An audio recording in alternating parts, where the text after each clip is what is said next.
Hai guys, saat ini saya Nadia Christine Rokahang, NIM 1874115 dari Universitas Negeri Manado, ingin menyelesaikan ujian akhir semester MK Metode Riset Epidemiologi. Sekarang ini saya akan membahas 8 topik MK. Topik yang pertama, mahasiswa mampu menjelaskan mengenai konsep penyakit dan hipotesis epidemiologi. Konsep penyakit. Penyakit adalah kondisi abnormal tertentu secara negatif memengaruhi struktur dan fungsi sebagian atau seluruh tubuh suatu makhluk hidup dan bukan diakibatkan oleh cedera eksternal apapun. Penyakit juga dikenal sebagai kondisi medis yang berhubungan dengan gejala dan tanda klinis tertentu. Suatu penyakit dapat disebabkan oleh faktor-faktor eksternal seperti patogen atau oleh difungsi internal. Sistem imun dapat menghasilkan berbagai penyakit yang berbeda, di antaranya berbagai diferensiasi imun, hipersensitivitas, alergi, dan penyakit autoimun. Hipotesis atau anggapan dasar adalah jawaban sementara terhadap masalah yang masih bersifat praduga karena masih harus dibuktikan kebenarannya. Dugaan jawaban tersebut merupakan kebenaran yang sifatnya sementara, yang akan diuji kebenarannya dengan data yang dikumpulkan melalui penelitian. Epidemiologi adalah ilmu yang mempelajari tentang pola penyebaran penyakit atau kejadian yang berhubungan dengan kesehatan beserta faktor-faktor yang dapat mengaruhi kejadian tersebut. Istilah-istilah dalam epidemiologi. Ada beberapa istilah dalam epidemiologi, yaitu endemi, epidemi, wabah, dan yang pandemi. Semua istilah tersebut berhubungan dengan penyakit-penyakit yang bersifat serius. Yang kedua, mahasiswa mampu menjelaskan mengenai ukuran frekuensi penyakit, definisi kasus, insiden dan prevalensi, rate, dan resiko. Di sini saya akan menjelaskan tentang frekuensi penyakit, definisi kasus, insiden, prevalensi, rate, dan resiko. Apa sih definisi kasus? Definisi kasus contohnya COVID-19 yang ditetapkan oleh Keputusan Menteri Kesehatan Republik Indonesia nomor HK 0107 Kemenkes 4641 2021, diklasifikasikan berdasarkan kasus suspek, kasus probable, dan kasus informasi. Klasifikasi kasus tersebut dinilai dari kriteria klinis, kriteria epidemiologis, dan kriteria pemeriksaan penunjang. Dijelaskan pula definisi kasus di SCARDED kontak erat serta kriteria wilayah pemeriksaan penunjang A, B, dan C dalam kurun 24 kasus suspek. Kasus suspek COVID-19 salah seorang dengan salah satu kriteria klinik berikut: demam akut dan batuk, memiliki minimal 3 gejala demam, batuk, lemah, sakit kepala, nyeri otot, nyeri tenggorokan, pilek, hidung tersumbat, sesak nafas, anoknemia, mual, muntah, diare, atau penurunan kesadaran pasien dengan ISPA. Insiden atau intensitas dalam epidemiologi adalah jumlah kasus baru dari suatu penyakit. Secara umum, insiden dilaporkan berbagai kasus baru dalam satu periode waktu tertentu, misalnya per bulan atau per tahun. Insiden sering disalahartikan dengan prevalensi. Prevalensi adalah proporsi dari populasi yang dimiliki karakteristik tertentu dalam jangka waktu tertentu. Dalam dunia kedokteran, karakteristik yang dimaksud meliputi penyakit atau faktor resiko. Yang ketiga, mahasiswa mampu memahami ukuran asosiasi odds rate dan risk radio, perbedaan risk dan rate resiko yang disebabkan oleh populasi. Peluang memberikan ukuran kemungkinan hasil tertentu, mereka dihitung sebagai rasio jumlah peristiwa yang menghasilkan hasil dengan jumlah yang tidak.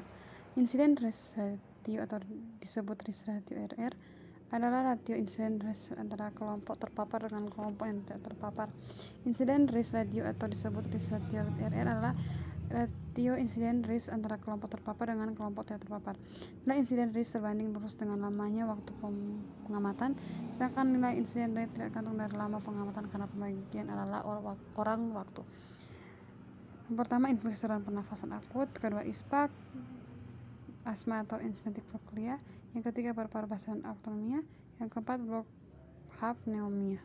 Mahasiswa mampu mendesain studi ekologis cross-sectional kontrol kasus kohort intervensi community based. Ekologi adalah cabang ilmu biologi yang mempelajari interaksi antara makhluk hidup dengan makhluk hidup lainnya dan juga dengan lingkungan sekitarnya. Cross-seksional adalah studi epidemiologi yang mempelajari tentang prevalensi, distribusi maupun hubungan dengan penyakit dan paparan dengan mengamati status paparan. Penelitian cross-kontrol merupakan penelitian epidemiologis analitik observasional yang menelaah hubungan antara efek atau penyakit atau kondisi kesehatan tertentu dengan faktor-faktor risiko tertentu. Desain kasus kontrol mempunyai berbagai kelemahan, tapi juga memiliki beberapa keuntungan. Cohort Kesehatan Ibu dan Anak, contohnya KIA. Definisi arti kata interferensi di Kamus Bahasa Indonesia KKBI adalah interferensi campur tangan dalam perselisihan antara dua pihak. Berbasis komunikasi mengacu pada pendekatan filosofi, di mana komunitas memiliki peran aktif dan berpartisipasi dalam menyuruti dan mengatasi masalah yang penting bagi mereka. Ini menantang anggota masyarakat untuk mengidentifikasi apa masalahnya dan bekerja sama untuk mengatasi masalah tersebut. Mahasiswa mampu memahami bias pengganggu, confounding, dan efek modifikasi. Bias adalah sebuah pengajian bahan yang dipenuhi prasangka.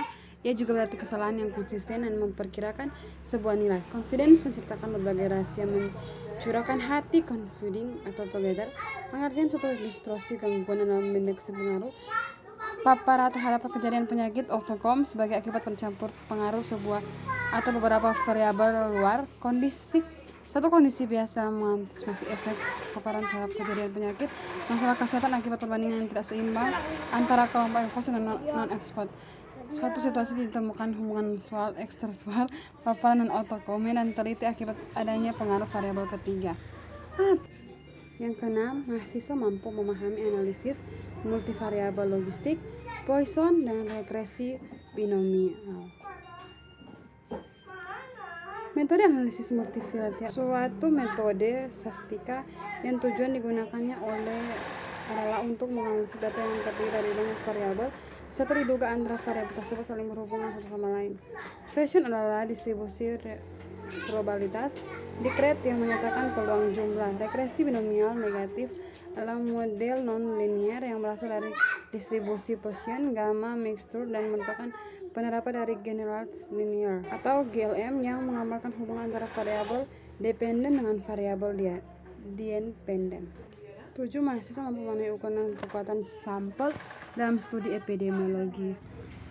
Ukuran sampel size dan jumlah subjek yang diperlukan dalam sebuah penelitian merupakan aspek penting dari sebuah penelitian karena menentukan presisi ketelitian, estimasi ketaksiran tentang parameter populasi yang diteliti, dan reliabilitas konsistensi.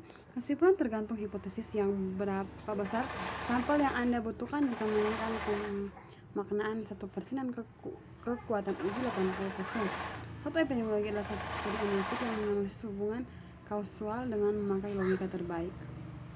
8. Mahasiswa mampu memahami topik khusus pencegahan dan penyaringan, screening, epidemiologi molekuler, variasi geografi dalam terjadinya penyakit, kesenjangan kesehatan. Dilakukan pada pencegahan tingkat kedua, diagnosis awal, dan pengobatan tepat early diagnosis from treatment. Contoh kegiatan screening penjajakan. Variasi bahasa letak geografi suatu daerah juga akan ditentukan variasi bahasa masyarakat. Pandemi COVID-19 telah menjadi masalah kesehatan global karena telah menyebar luas ke banyak negara akibat terjadinya kesenjangan keuangan.